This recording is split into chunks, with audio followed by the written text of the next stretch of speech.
Bright Computers, for your bright future.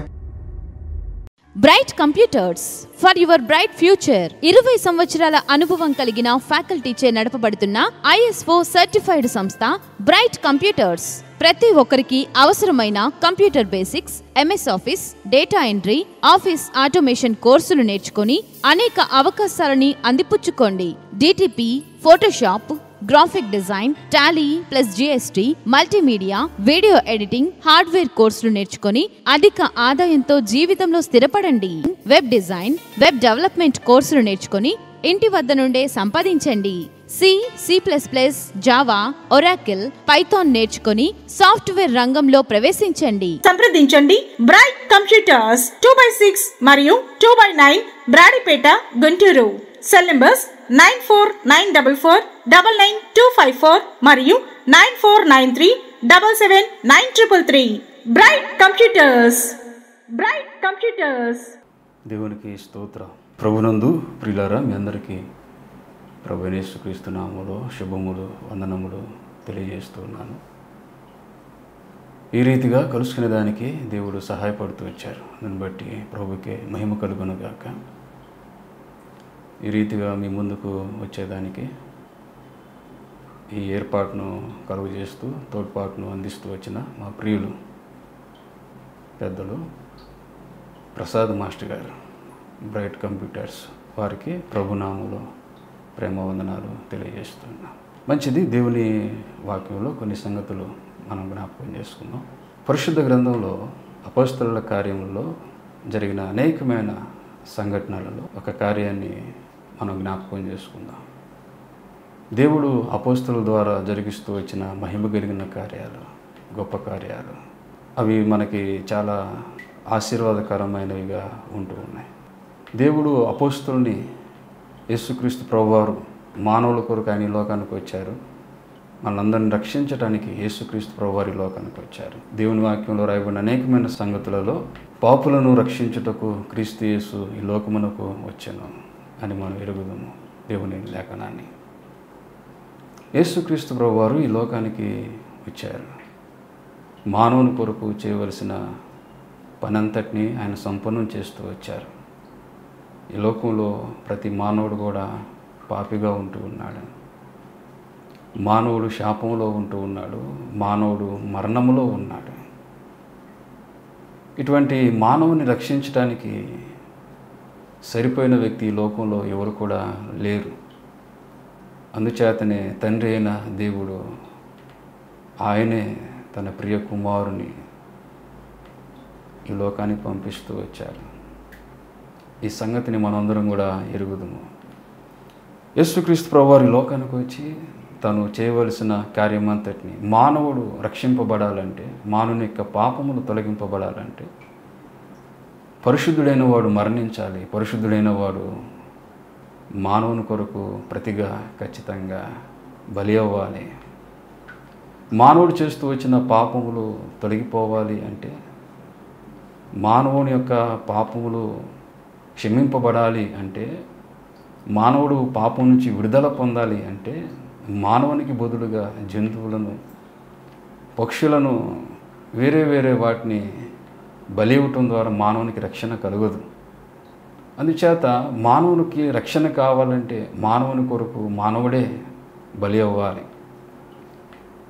తోటి మానవుడు బలి అవ్వగలడా? కాదు.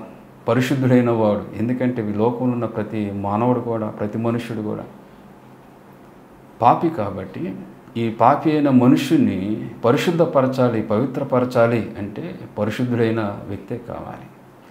ఆ వ్యక్తి కూడా మానవుని వంటి వాడై ఉండాలి. అందుకని యేసుక్రీస్తు ప్రభువారు ఆయన సశరీరుడిగా ఈ లోకానికి వచ్చారు. ఈ సంగతిని మనం ఎరుగుదాము. ఆయన మానవుడిగా ఈ లోకానికి వచ్చిన కారణము అదే. ఆయన వేరే రూపంలో రాలేదు. మనం ఎలాంటి వారమో అలాగే రక్తమాంసము కలిగిన వాడుగా ఈ లోకానికి వచ్చి మనందరి పాపముల కొరకు ప్రభువైన యేసుక్రీస్తు వారు మరణిస్తూ వచ్చారు. ఆయన మరణించిన తర్వాత ఆయన నిమిత్తము, ఆయన తర్వాత సేవ చేయటానికి భూలోకంలో పంపబడిన వారు ఉన్నారు. వారే అపోస్తలుడు. యేసుక్రీస్తు ప్రభువారి ద్వారా పంపబడినవారు. అపోస్తలుడు అనగా పంపబడినవాడు. ఆయన కొంతమందిని ఏర్పరచుకున్నారు, వారిని శిష్యులుగా ఆయన ఏర్పరచుకుంటూ వచ్చారు. శిష్యులుగా ఏర్పరచుకొని కొందరిని శిష్యులుగా ఏర్పరచుకొని వారిని అపోస్తులని ఆయన వారికి పేరు పెట్టి వారిని పంపిస్తూ వచ్చారు. వారి ద్వారా ఈ భూలోకంలో అనేకమైన మహిమ కలిగిన కార్యాలు, అద్భుతమైన కార్యాలు ప్రభువు జరిగిస్తూ వచ్చారు. యేసుక్రీస్తు ద్వారా ఎలాగైతే రక్షణ కార్యము తండ్రి అయిన దేవుడు చేస్తూ వచ్చారో, జరిగిస్తూ వచ్చారో, అలాగే ఈ అపోస్తుల ద్వారా దేవుడు అనేకమైన కార్యాలు జరిగిస్తూ వచ్చారు. సూచక్రియలు, మహత్కార్యములు, ఇంకా అనేకమైన భయంకరమైన కార్యాలు అపోస్తుల ద్వారా జరుగుతూ వచ్చాయి. అనేకుల జీవితంలో కార్యాలు జరగటానికి అపోస్తుల దేవుడు వాడుకుంటూ వచ్చారు. ఈ క్రమంలోనే అపోస్తుడైన పౌలు, ఆ తర్వాత శీల అనే వ్యక్తి ఒక ప్రాంతానికి వచ్చినప్పుడు ఆ ప్రాంతంలో వారిని అనేకులు అడ్డగిస్తూ వచ్చారు. యేసుక్రీస్తు ప్రభు వారి లోకానికి వచ్చింది రక్షించడానికి కదా, మనందరినీ ఆయన పవిత్రపరిచేదానికే వచ్చి మన కొరకు మరణించారు. ఆయన ద్వారా పంపబడిన వారు కూడా అదే ఉద్దేశంతో ఈ లోకంలో సాగిపోవాలి కదా, అదే ఉద్దేశంతో వారు ముందుకు వెళ్తారు. యేసుక్రీస్తు ప్రభు వారు పాపులను రక్షించడానికి ఈ లోకానికి వచ్చారు. అందుచేత ఇతరుల్ని రక్షించాలి. అపోస్తుల యొక్క వారికి ఇవ్వబడిన ఉపదేశము, ఆజ్ఞ అనేకులు రక్షించాలి. ప్రభువారు చెబుతూ వచ్చారు, సర్వలోకానికి సువార్తను ప్రకటించండి, నా శిష్యులుగా చేయండి. ప్రభు చెబుతూ వచ్చారు. ఆ దేవుని యొక్క చిత్తమును, ప్రభు యొక్క ఆజ్ఞలను వీరు పాటిస్తూ అనేక ప్రాంతాల్లో ఈ రీతిగా దేవుని గురించి ప్రకటిస్తూ ఉన్నప్పుడు, సువార్త ప్రకటిస్తూ ఉన్నప్పుడు, సత్య మార్గాన్ని బోధిస్తూ ఉన్నప్పుడు అనేక స్థలాల్లో వారి మీద తిరుగుబాట్లు జరుగుతూ వచ్చాయి. వారి మీద అనేకమైన రీతులుగా దాడులు చేస్తూ వచ్చారు అనేక మంది. ఈ క్రమంలోనే అపోస్తులైన పౌలు, శీల ప్రాంతానికి వచ్చినప్పుడు అక్కడ ఒక ఆశ్చర్యకరమైన కార్యం జరుగుతూ వచ్చింది. ఒక చిన్న బిడ్డ ఆమె సోది చెబుతూ ఉందంట. ఆ సోది చెబుతూ వారి యొక్క యజమానులకి బహులాభము తెచ్చుచుండెను అని దేవుని వాక్యంలో రాయబడిన సంగతి ఉన్నది. బహులాభము తెస్తూ ఉంది ఆమె. అయితే ఈ దేవుని సేవకులు ఆమెను ఆ సమయంలో అటు వెళ్తూ ఉన్నప్పుడు ఆమె ఎదురు వచ్చింది. వారికి ఎదురుగా వచ్చినప్పుడు తనలో ఉన్న దురాత్మ, ఆ బిడ్డలో ఉన్న దురాత్మ మాట్లాడుతూ ఉన్నది. దేవుని సేవకుల్ని, దేవుణ్ణి ఎదుర్కొన్నప్పుడు దురాత్మలు పారిపోతాయి, దురాత్మలు నిలవలేవు. దేవుని ఎదుట ఏ శక్తి కూడా నిలవజాలదు. ఏ శక్తి, అపవాది నిలవలేడు దేవుని ఎదుట. అలాగే దేవుని సేవకులు ఎదుట అపవాది నిలవలేడు కదా. ఈమె సోదె చెబుతూ ఉన్నది. అక్కడ రాయబడిన మాట ఏమిటి అంటే, నేను చదువుతూ ఉన్నాను దేవుని వాక్యంలో రాయబడిన మాట. అపోస్తలుల కార్యం 16వ అధ్యాయము 16వ వచనంలో ఈ రీతిగా ఉన్నది. మేము ప్రార్థనా స్థలమునకు వెళ్ళుచుండగా పుతోను అను దయ్యము పట్టినదై సోదె చెప్పుట చేత తన యజమానులకు బహులాభము సంపాదించుచున్న ఒక చిన్నది మాకు ఎదురుగా వచ్చెను. ఆమె పౌలును మమ్మను వెంబడించి, ఈ మనుషులు సర్వోన్నతుడైన దేవుని దాసులు, వీరు మీకు రక్షణ మార్గము ప్రచురించువారై ఉన్నారని కేకలు వేసి చెప్పాను. ఆమె ఇలాగూ అనేక దినములు చేయుచున్నను గనుక పౌలు వ్యాకులు పడి దానివైపు తిరిగి, నీవు ఈమెను వదిలిపొమ్మని యేసుక్రీస్తు నామమును ఆజ్ఞాపించుచున్నానని ఆ దయ్యముతో చెప్పాను. వెంటనే అది ఆమెను వదిలిపోయాను. ఆమె యజమానులు తమ లాభసాధనము పోయినని చూచి పౌలును శీలను పట్టుకొని గ్రామపు చావడిలోనికి అధికారుల యొద్దకు ఈడ్చుకుని పోయిరి. అంతటా న్యాయాధిపతుల యొద్దకు వారిని తీసుకుని వచ్చి, ఈ మనుషులు యూదులయుండి రోమీలమైన మనము అంగీకరించుటకైనను చేయుటకైనను కూడని ఆచారములు ప్రచురించుచు మన పట్టణమును గలిబిలి చేయుచున్నారని చెప్పిరి. అప్పుడు జనసమూహము వారి మీదకి దొమ్మిగా వచ్చెను. న్యాయాధిపతులను వారి వస్త్రములు లాగివేసి వారిని బెత్తములతో కొట్టవాలని ఆజ్ఞాపించిరి. వారు చాలా దెబ్బలు కొట్టి వారిని చెరసాలలో వేసి భద్రంగా కనిపెట్టవాలని చెరసాల నాయకునికి ఆజ్ఞాపించిరి. అతడు అట్టి ఆజ్ఞను పొంది వారిని లోపలి చెరసాలోనికి త్రోసి వారి కాళ్ళకు బొండ వేసి బిగించాను. ఇక్కడ రాయబడిన సంగతి, అపోస్తలులు వారు దేవుని పని కొరకే వెళ్తూ ఉన్నారు, ప్రార్థనా స్థలానికి వెళ్తూ ఉన్నారు, సువార్త ప్రకటిస్తూ ఉన్నారు. ఈ పుతోను అను దయ్యము పట్టిన ఈ చిన్న బిడ్డ వారిని ఎదుర్కొన్నది, వారికి ఎదురుగా వచ్చింది. వెంటనే ఆమె కేకలు వేస్తుంది, వీరు సర్వోన్నతుడైన దేవుని కుమారులు, సర్వోన్నతుడైన దేవుని దాసులు, వీరు రక్షణ మార్గమును బోధిస్తూ ఉన్నారు, రక్షణ మార్గమును ప్రకటిస్తూ ఉన్నారు, ప్రచురిస్తూ ఉన్నారు. ఈమె ఎప్పుడైతే అలా కేకలు వేస్తుందో దేవుని సేవకులకి అర్థమైపోయింది, జాలి వేసింది. వెంటనే యేసుక్రీస్తు నామపేట ఆ దురాత్మను గద్దిస్తూ వచ్చారు. వెంటనే ఆమె బాగుపడిపోయింది. ఆమె వెంటనే బాగుపడిపోతూ వచ్చినప్పుడు ఇంకా సోది చెప్పటం మానేసింది. ఆ స్పిరిట్ పోయింది, ఆ సోది చెప్పే ఆత్మ పోయింది ఆమెలోంచి. ఆమె మంచి బిడ్డగా మార్చబడింది, మంచి వ్యక్తిగా మార్చబడింది.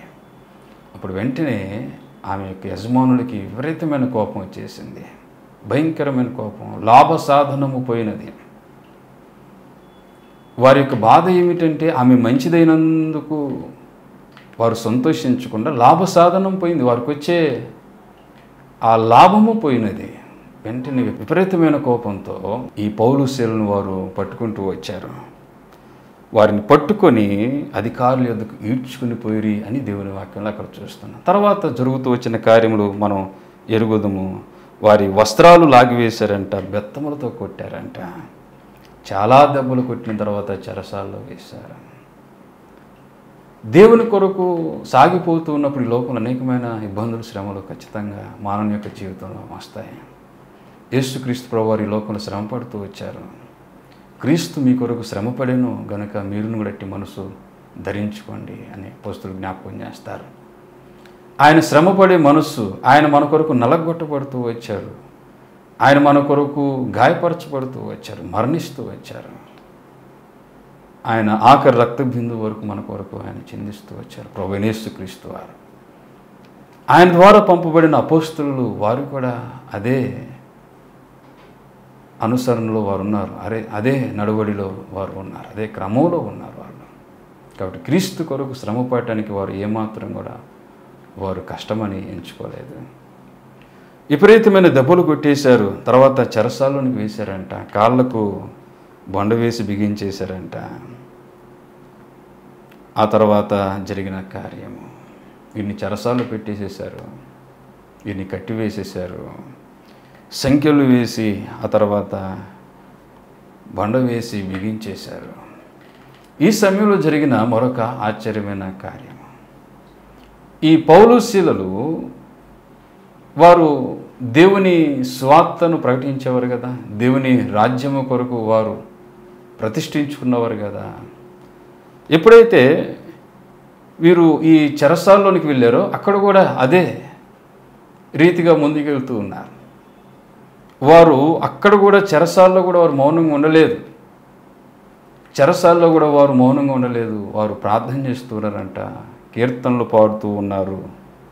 మధ్యరాత్రి వేళ 25వ వచన భాగంలో అపోస్తలుల కార్యములు 16:25. అయితే మధ్యరాత్రి వేళ సౌలును శీలయు దేవునికి ప్రార్థించుచు కీర్తనలు పాడుచూ ఉండిరి, ఖైదీలు వినుచుండిరి. అప్పుడు అకస్మాత్తుగా మహాభూకంపము కలిగెను, చెరసాల పునాదులు అదిరెను, వెంటనే తలుపులన్నీ తెరుచుకొనెను, అందరి బంధకములు ఊడెను. దేవుని సేవకులు పౌలు శీల వీరు కూడా యథావిధిగానే వారి యొక్క విధానము, వారి యొక్క క్రమము చొప్పుననే యథావిధిగా వారు దేవుని స్తుతిస్తూ ఉన్నారు, పాడుతూ ఉన్నారు, ప్రార్థన చేస్తూ ఉన్నారు. ఎప్పుడైతే వారు ప్రార్థిస్తూ ఉన్నారో, ప్రభుని స్తుతిస్తూ ఉన్నారో, అక్కడ జరిగిన మహిమ కలిగిన కార్యము, చెరసాల పునాదులు అదిరిపోయినాయి. ఎందుకు అదిరిని? మహాభూకంపము కలిగిందంట. మహాభూకంపము కలిగింది, చెరసాల పునాదులు అదిరిపోయినాయి. ఎప్పుడైతే పునాదులన్నీ అదిరిపోతూ వచ్చాయో తలుపులన్నీ తెరుచుకున్నాయి. ఈ భూకంపానికి జరిగిన మరొక కార్యం ఏంటంటే అందరి బంధకములు కూడా ఊడిపోయినాయి. మరొకసారి జ్ఞాపకం చేస్తూ ఉన్నాను, మహాభూకంపము కలిగింది, ఆ తర్వాత చెరసాల పునాదులన్నీ కదిలిపోయినాయి, తలుపులన్నీ తెరుచుకున్నాయి, అందరి బంధకములన్నీ కూడా ఊడిపోయినాయి. అందరి బంధకములు ఊడిపోయినాయి. ఈ జరిగిన కార్యములను బట్టి, ఈ జరిగిన కార్యములను గమనిస్తూ ఉన్నప్పుడు వీటన్నిటిని పరిశీలిస్తూ ఉన్న వ్యక్తి ఉన్నాడు. ఆ చెరసాలకు నాయకుడు ఉన్నాడు. చెరసాల నాయకుడు అని అతని పేరు, ఆ నాయకుడు అనే మాట అక్కడ ఉపయోగించబడుతూ వచ్చినది. ఈ చెరసాల నాయకుడు మేలుకున్నాడు. వెంటనే ఇంత శబ్దం వచ్చేసింది, ఈ భూకంపం కలుగుతూ వచ్చింది, పునాదులన్నీ కదిలిపోతూ వచ్చాయి, ఇంత శబ్దం వచ్చింది, ఏం జరుగుతూ వచ్చింది అని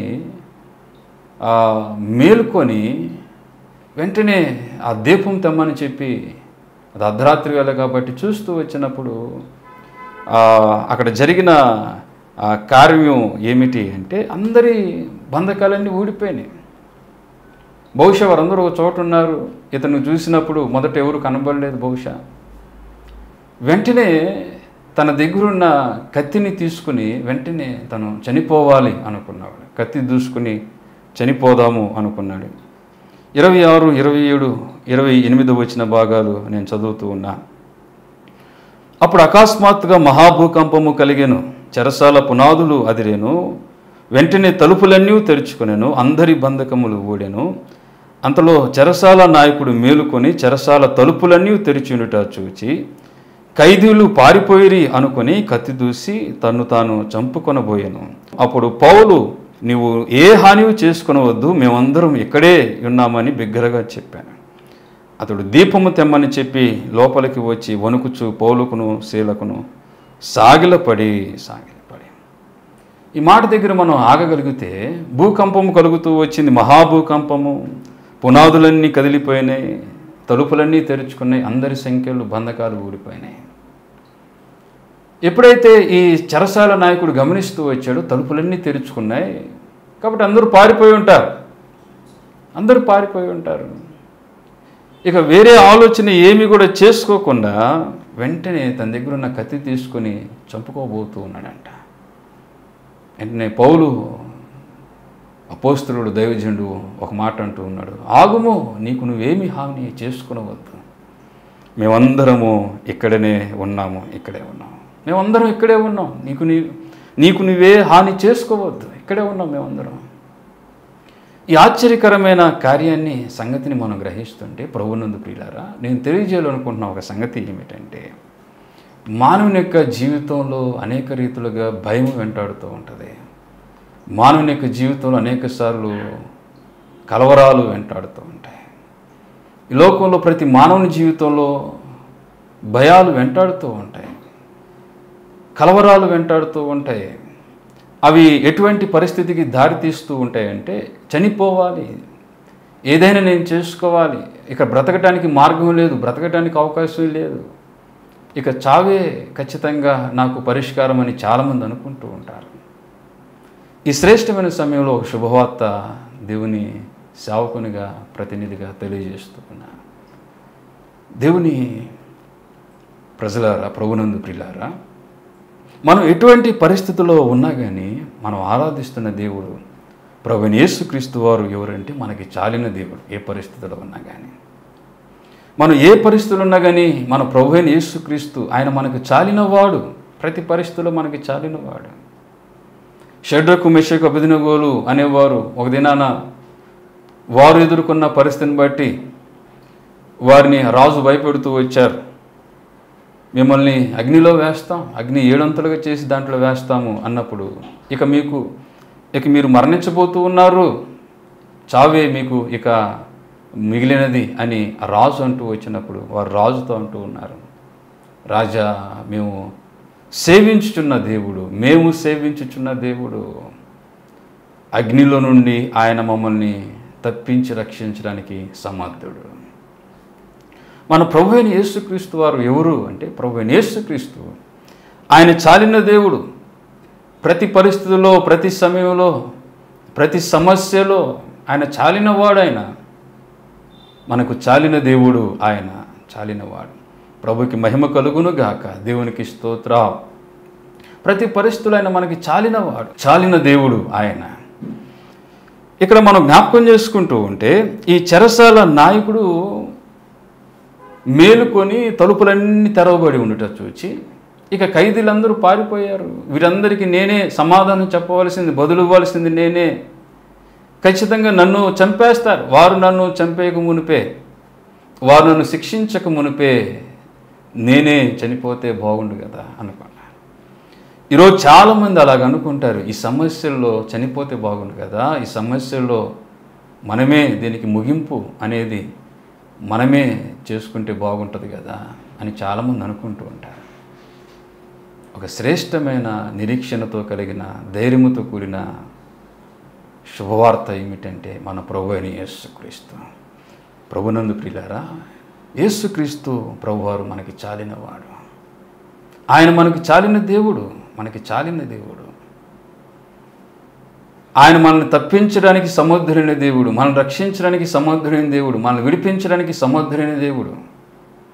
ఈ చెరసాల నాయకుడితో పౌలు అపోస్తుడు అన్నమాట, ఆగుము, నీకు నువ్వే హాని చేసుకోవద్దు, మేమందరం ఇక్కడే ఉన్నాం, మేమందరము ఇక్కడే ఉన్నాం. వెంటనే ఆ నాయకుడు సాగిల పడుతూ వచ్చంట, గజగజ వణుకుతూ భయముతో పౌలు శీలల దగ్గరికి వచ్చి సాగిల పడ్డాడంట. వణుకుతూ లోపలికి వచ్చాడు, వణుకుతూ వీరెదుట సాగిల పడుతూ వచ్చాడు. ఒక మాట అంటూ ఉన్నాడు, అయ్యలారా, రక్షణ పొందటానికి నేనేమి చేయాలి, రక్షణ పొందటానికి నేనేమి చేయాలి? ఒక ఆశ్చర్యకరమైన మాట అతని మనసులో, హృదయంలో నుండి, నోట నుండి వస్తుంది. రక్షణ పొందటానికి నేనేమి చేయాలి? పరిశుద్ధాత్మ యొక్క కార్యాన్ని ఆ వ్యక్తి అక్కడ గమనిస్తూ వచ్చాడు, గ్రహిస్తూ వచ్చాడు. పరిశుద్ధాత్మ యొక్క కార్యం ఆ వ్యక్తి కనులారా చూస్తూ వచ్చాడు. ఖైదీలందరూ వారి యొక్క బంధకములన్నీ ఊడిపోయినప్పటికీ, సంఖ్యలన్నీ తగ్గిపోయినప్పటికీ వీరెవరు కూడా పారిపోలేదే, వీరందరూ అలాగే ఉన్నారు. మరలా చనిపోయే నన్ను ఏ హాని చేసుకోవద్దని ఎలా చెబుతూ ఉన్నాడు? వెంటనే ఇతనిలో తెలియని పరిశుద్ధాత్మని కార్యం జరుగుతూ వచ్చింది. వెంటనే పౌలు అపోస్తుని ఎదుట, దేవుని సేవకులు ఎదుట లోబడుతూ వచ్చాడు. అయ్యా, రక్షణ పొందటానికి నేనేమి చేయాలి? రక్షణ పొందడానికి నేనేం చేయాలి? మీరు పాడుతూ ఉన్న పాటల ద్వారా, ప్రార్థన ద్వారా వీరికి రక్షణ కలుగుతూ వచ్చింది. వారి సంఖ్యలన్నీ తెగిపోయాయి, బంధకాలన్నీ ఊడిపోయాయి, వారందరూ సంతోషంతో ఉన్నారు. నేను కూడా సంతోషంతో ఉండాలి, నేను కూడా ఆనందంతో ఉండాలి. ఈ రక్షణ నాకు కూడా కావాలి. రక్షణ పొందాలంటే నేనేమి చేయాలి? ఒక అద్భుతమైన మాట అడుగుతూ వచ్చాడు. రక్షణ పొందాలంటే ఏం చేయాలి? ప్రతి మానవునికి రక్షణ అవసరం ఈ లోకంలో. ప్రభునందు ప్రియులారా, ఈ మాటలు వింటున్నా నీవు నీ జీవితంలో ఒకవేళ ఎన్నో సమస్యలు, ఒకవేళ కఠినమైన పరిస్థితులు ఉన్నాయేమో, ఒకవేళ నీకు కూడా మార్గం తెలియక, ఒకవేళ మరణమే పరిష్కారము అనుకుంటున్నావేమో, లేకపోతే ఈ పరిస్థితులు ఏం అర్థం కాకుండా కలవరపడిపోతున్నావు, కృంగిపోతున్నావేమో, ఏం చేయాలి అర్థం కాక సతమతం అవుతూ ఉన్నావేమో, ఒక శుభవార్త ఏమిటంటే ప్రభువైన యేసుక్రీస్తు మనకున్నాడు. రక్షణ పొందడానికి నేనేమి చేయాలి అని అడుగుతూ వచ్చాడు. అప్పుడు ఆ దైవజనులు అంటూ ఉన్నారు కదా, ప్రభువైన యేసునందు విశ్వాసం ఉంచుము, నీవును నీ ఇంటి వారు రక్షణ పొందుదురు. దేవునికి మహిమ కలుగునుగాక. దేవునికి స్తోత్రం.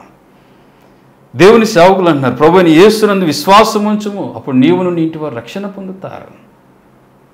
రక్షణ ఎలా కలుగుతుంది? విడుదల ఎలా కలుగుతుంది? మానవునికి యేసుక్రీస్తు ద్వారా మాత్రమే కలుగుతుంది. అందుకని ప్రారంభంలో ప్రస్తావిస్తూ వచ్చిన రీతిగా మానవునికి ఈ లోకంలో పాపం నుంచి విడుదల కలగాలి అంటే పరిశుద్ధుడైన వ్యక్తి కావాలి. ఆ పరిశుద్ధుడైన వ్యక్తి ప్రభువైన యేసుక్రీస్తు. ఒకవేళ నువ్వు సమస్యలో ఉన్నావు, ప్రతి మానవునికి సమస్య ఏదో ఒకటి ఉంటుంది.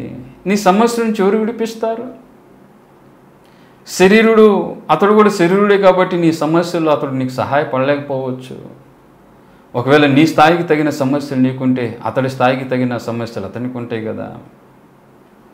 మన సమస్యల్లో పరిపూర్ణంగా మనకి పరిష్కారం ఇవ్వగలిగిన వ్యక్తి కూడా ఎవరు కూడా ఉండరు.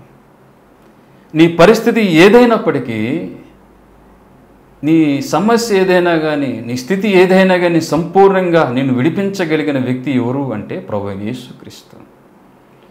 ప్రతి పరిస్థితుల్లో ఆయన మనకి చాలినవాడు, మరణం నుండి విడిపించగలిగిన వాడు ఆయన, పాపం నుండి విడిపించగలిగిన వాడు ఆయన. పాపము లేని పరిశుద్ధుడు కాబట్టి పాపం నుంచి మనం విడిపించగలిగిన దేవుడు ఆయన. మరణము లేనివాడు, మరణమును గెలిచినవాడు, మృత్యుంజయుడైన మరణం ఆయన. మనల్ని కూడా మరణం నుండి విడిపించగలిగిన దేవుడు ఆయన. మనల్ని కూడా మరణం నుంచి విడిపించగలిగిన దేవుడు. అందుకని ప్రభు అన్నారు, నేనే మార్గము, సత్యము, జీవము అన్నాడు. ప్రతి పరిస్థితికి, ప్రతి సమస్యకు మార్గము ఆయనే. జీవాన్ని ఇస్తాడు ఆయన. సత్యమైన దేవుడు ఆయన. అందుకని ప్రభు అయిన యేసుక్రీస్తుని మన హృదయంలో చేర్చుకుందాం. ఒకవేళ చేర్చుకుని ఉంటే ఆయన ఇంకనూ మనం అధికంగా ఆరాధించడానికి, సంపూర్ణంగా ఆరాధించడానికి, సంపూర్ణంగా ఆయన వెంబడించడానికి పూనుకుందాం. ఆయనకి ఇంకను మరింత సమీపంగా రావడానికి మనం ప్రయత్నం చేద్దాం. ఇంకా మరింత దగ్గరగా ఆయన యుద్ధకు మనం చేరటానికి ప్రయత్నం చేద్దాం. ప్రతి పరిస్థితుల్లో కూడా మనకి చాలినవాడు ప్రభువైన యేసుక్రీస్తు. ఆయన చేయలేనిది ఏది కూడా లేదు ఈ లోకంలో. దేవుని వాక్యంలో ప్రభు అంటారు కదా, మనుషులకు అసాధ్యములైనవన్నీ కూడా దేవునికి సాధ్యము కదా. దేవునికి సమస్తమును సాధ్యమే, ఏదైనా చేయగలడు. మనకున్న పరిస్థితులు, మనకు వచ్చే సమస్యలు మనుషులు మనకి ఎప్పుడు కూడా పరిష్కారం చూపించలేరు. ఒకవేళ ఏదైనా చూపించగలిగిన ఒకంతవరకు చూపించగలరు, కానీ సంపూర్ణంగా ఏ మనుషుడు కూడా ఏ మనుషునికి పరిష్కారం చూపించలేడు. కానీ సంపూర్ణంగా పరిష్కారం ఇవ్వగలిగిన వ్యక్తి, చూపించగలిగిన వ్యక్తి ప్రభువైన యేసుక్రీస్తు. అందుచేత దేవుని సేవకులు ఒకే ఒక మాట చెబుతుంది, ప్రభువైన యేసునందు విశ్వాసం ఉంచు, నీవు రక్షింపబడతావు, నీ ఇంటి వారు రక్షింపబడతారు. ఆయన నీకు మాత్రమే చాలినవాడు కాదు, నీ ఇంటి వారందరికీ చాలిన దేవుడు ఆయన. అందుచేత మనం ప్రభువుని యేసునందు విశ్వాసం ఉంచుదాం. ఒకవేళ వ్యక్తిగతమైన సమస్యల, కుటుంబ సమస్యల, ఆయన మనకు చాలినవాడు. ఒక సమస్య ఎంత తీవ్రమైనదైనప్పటికీ, ఒక సమస్య ఎంత గొప్పదైనప్పటికీ దేవుడు అందరికంటే గొప్పవాడు కదా. ఆయన చేయలేనిదంటూ ఏది కూడా ఉండదు. అందుచేత ప్రభువుకి అప్పగించుకుందాం, దేవునికి అప్పగించుకుందాం, దేవునికి లోబడదాం. ఈ చెరసాల నాయకుడు వెంటనే దేవుని వాక్యమునకు లోబడి దేవునికి అప్పగించుకుంటూ వచ్చాడు. అక్కడ రాయబడిన మాట 33వ వచన భాగంలో, 32, 33వ వచనం నేను చదువుతూ ఉన్నాను. అతని ఇంటినున్న వారికందరికీ దేవుని వాక్యము బోధించిరి. రాత్రి ఆ గడియలోనే అతడు వారిని తీసుకుని వచ్చి వారి గాయములు కడిగెను. వెంటనే అతడును అతని ఇంటి వారందరూ బాప్తిస్మము పొందిరి. మరియు అతడు వారిని ఇంటికి తోడుకుని వచ్చి భోజనం పెట్టి దేవుని యందు విశ్వాసం ఉంచిన వాడే తన ఇంటి వారందరితో కూడా ఆనందించాను.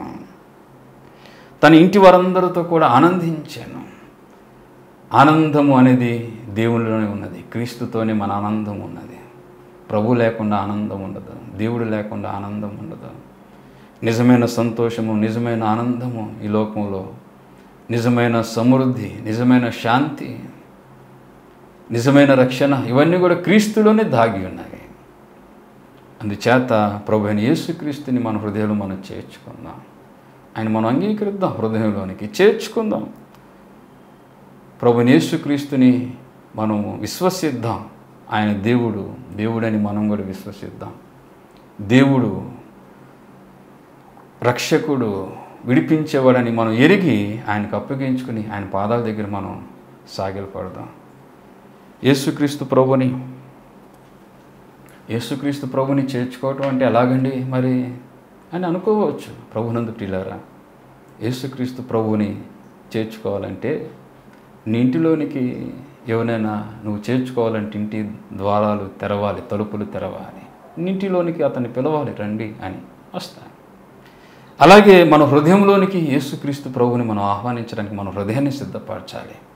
ప్రభువా నా హృదయంలో రండి, దేవా నా హృదయం రండి, నేను మీకు అప్పగించుకుంటూ ఉన్నాను, మీకు లోబడుతూ ఉన్నాను, నా హృదయాన్ని, నా జీవితాన్ని మీరే ఏలుబడి చేయండి అని ఒక మాట నువ్వు హృదయంలో ఆ హృదయంలో నువ్వు హృదయపూర్వకంగా పలకగలిగితే ప్రార్థనలు ఆలకించే దేవుడు. మన హృదయము తెలుసు, మన మనసు తెలుసు, మన తలంపులు తెలుసు, మన ఆలోచనలన్నీ తెలుసు. యేసు ప్రభువా నా హృదయం రండి అని హృదయపూర్వకంగా పిలవండి. కృపగలిగిన దేవుడు హృదయంలోనికి వస్తాడు, మహిమ కలిగిన కార్యాలు తప్పకుండా చేస్తాడు. కాబట్టి ఏ సమస్య వచ్చినా, ఏ పరిస్థితి వచ్చినా కృంగిపోవకండి. ఎటువంటి ఇబ్బందులు వచ్చినా కానీ కృంగిపోవకండి. మనకి చాలిన దేవుడు ఉన్నాడు, ఆయన ప్రభువైన యేసు. ఆయన తప్పకుండా మనం విడిపిస్తాడు. ఆయనకు అసాధ్యమైనది ఏది కూడా లేదు. అందుచేత ప్రభుని మనం హృదయంలో చేర్చుకొని మనకు కావలసిన విడుదల మనం పొందుదాం, మనకు కావలసిన రక్షణను మనం పొందుదాం, మనకు కావలసిన ఆనందాన్ని, సంతోషాన్ని మనం కలిగి ఉందాం. అట్టి కృప ప్రభు మనందరికీ అనుగ్రహించును గాక. చిన్న మాట ప్రార్థన చేద్దాం. ప్రేమ కలిగిన తండ్రి, ప్రభువా మీ స్తోత్రాలు చెల్లిస్తున్నా. ఈ శ్రేష్టమైన సమయంలో నా తండ్రి, ఇదిగో ప్రభువా మీ మాటలు వింటూ వచ్చిన మీ ప్రజలందరిని బట్టి స్తుతిస్తూ మిమ్మల్ని మహింపరుస్తాను. మీ బిడ్డలందరి మీదకి నేను పరిశుద్ధాత్మలో మీరే దిగిరండి నాయన. తండ్రి ప్రభువా మీ ఆత్మను దిగిరానివ్వండి. కృపగలిగిన దేవా మీరే కార్యాలు జరిగించండి. మీ స్తోత్రాలు చెల్లిస్తున్నాను తండ్రి. ప్రతి ఒక్కరిని మీరు స్వాధీనపరచుకోండి, ప్రతి ఒక్కరిని మీరు ఏలుబడి చేయండి, ప్రతి ఒక్కరిని ప్రభువా మీరు పట్టుకోండి. మీ కాపుదల భద్రత ప్రతి ఒక్కరికి అనుగ్రహించి గొప్ప ధైర్యమును, నిరీక్షణ, విశ్వాసమును, ఆనందమును ప్రభువానైనా హృదయంలో మీరు నింపి నిత్య రాజ్యానికి ప్రతి ఒక్కరిని వారసులుగా చేయమని ఎందరైతే అప్పగించుకుంటూ ఉన్నారు వారందరి జీవితంలో మహిమగలిగిన కార్యాలు యేసుక్రీస్తు నామంలో జరుగునుగాక. మీ స్తోత్రాలు చెల్లిస్తాం. కృప తోడుగా ఉంచి నడిపించి మీ కార్యాలు జరిగి మాకు చాలిన దేవుడు, గొప్ప దేవుడు అయినా మీకు నైనా మమ్మల్ని అందరినీ స్తుతి మహిమ ఘనత ప్రభువులు మీకు మాత్రం చెల్లిస్తాం. ప్రభువైన యేసుక్రీస్తు నామంలో స్తుతులతో ప్రార్థిస్తూ ఉన్నాను పరమ తండ్రి. తండ్రిని దేవుని ప్రేమ, ప్రభువైన యేసుక్రీస్తు వారి యొక్క కృప, పరిశుద్ధాత్మని యొక్క సన్నిధి, సమాధాన సహవాసం మనందరికీ తోడుగా ఉండి నిత్యం మనల్ని నడిపించునుగాక. ఆమేన్. మంచిది. ప్రభు నామములో మీ అందరికీ